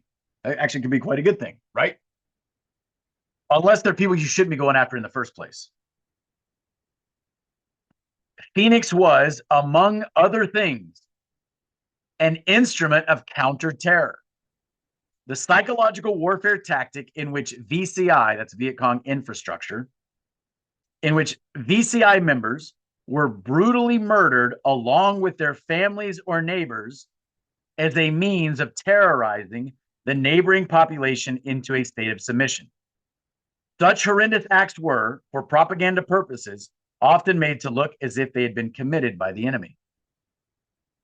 What do you call that? You call that a false flag. That's a false flag. A false flag is when you perform an act and make it look like somebody else did it. Remember, it's an old naval term. You run another flag, false flag, up the flagpole in your ship to make it look like somebody else, conducted the attack. Okay. This book questions how Americans who consider themselves a nation ruled by laws and an ethic of fair play could create a program like Phoenix. By scrutinizing the program and the people who participated in it, and by employing the program as a symbol of the dark side of the human psyche, the author hopes to articulate the subtle ways in which the Vietnam War changed how Americans think about themselves. This book is about terror and its role in political warfare. It will show how, as successive American governments sink deeper and deeper into the vortex of covert operations, ostensibly to combat terrorism and communist insurgencies, the American people gradually lose touch with the democratic ideals that once defined their national self-concept. This book asks what happens when Phoenix comes home to roost. I say again, this book asks what happens when Phoenix comes home to roost. Okay, my friends, this book was originally written in 1990. All right. So what is my whole point here?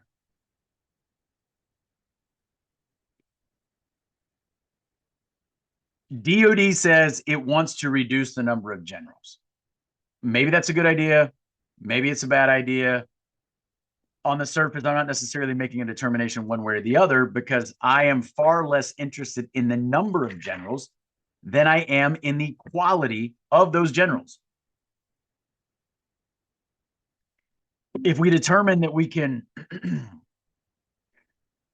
perform at the same level of effectiveness with less generals, or perhaps even perform more effectively with less generals, great. But again, I'm far more concerned in the quality of the generals than the quantity. And the quality of our current crop of generals across the board is exceptionally poor. And I would say that with zero exceptions. Who am I to criticize the hundreds of generals that we have? I'll tell you who I am. I am someone who decided to resign rather than work for them. As I said earlier in my piece that I read part of called Loss of Confidence, I said, I can't relieve them of command. I was relieved of command for not taking the COVID shot, right? I can't relieve them of command. But I can relieve them of command over me. And I did. And I walked the fuck away. And sometimes, I've said this before, sometimes I wish I were still in the Army so I could resign again. And people ask me, why don't you go back? Why would I go back? None of the fundamental problems over which I resigned have been solved or even addressed to any significant degree. So here's what we went through today. Okay. Our generals. Hegseth is looking at the issue of the generals quantitatively. I take a more qualitative view. Okay. I even opened the video by saying there are a couple of things that I think that the DOD has done well, right? But the fundamental issues they are not focused on. They're deflecting from them. I look at the way in which the government as an institution committed treason on this country and its citizens, and DOD played a crucial role in that. And I have not forgotten that. I have not forgotten that.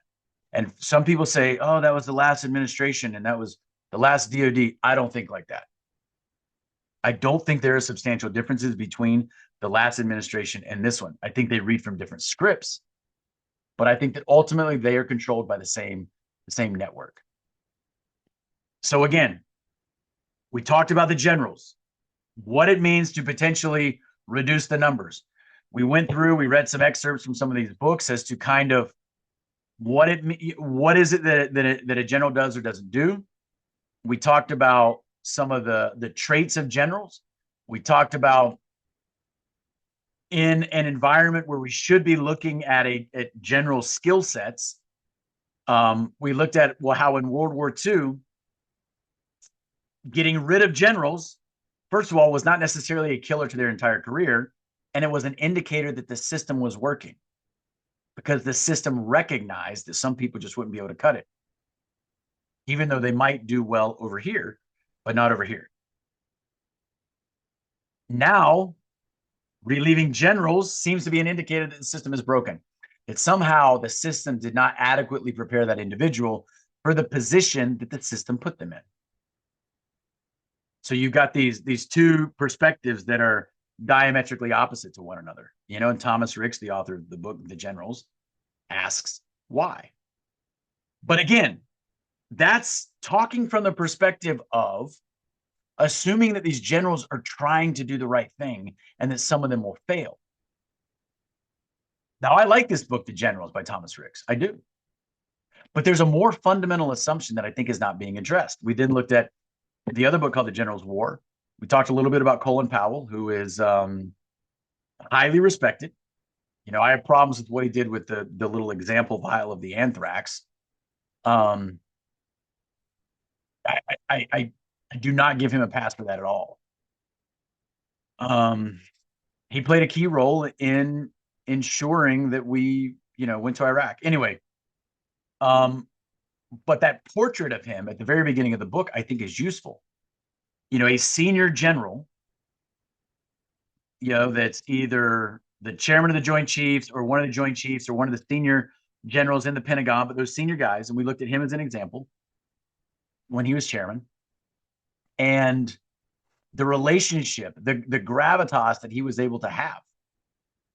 Now when I read books like that, I always assume that, well, we're kind of reading like a sanitized version of what was going on.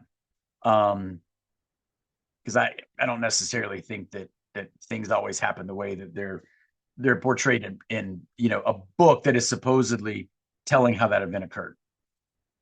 But we looked at generals. We looked at the way in which the relief of generals was viewed in World War II compared to now. We talked through that. Kind of what's expected of generals as military advisors to the president. And then we looked at what a general has to do to make decisions in this incredibly complex environment that warfare takes place in. And I'll tell you, these generals don't even understand it. I made a video earlier or a couple of weeks ago about how military guys do not understand the deep war that we're in. And these generals don't. The ones who do have actively chosen to be on the wrong side. But many of them, and those are the ones that I would say are traitors. Others are cowards. They know something's wrong. They probably don't understand what's going on, but they also don't have the balls to try and figure it out. They don't understand the war that we're in. Otherwise, they would understand they're on the wrong side. And some of them, I think, they feel pulled in two different directions. They know something is wrong, but ultimately they don't have the integrity or the courage to try and figure out what. But we looked at what they've got to do, systems that help collect, analyze data, and could facilitate decision-making.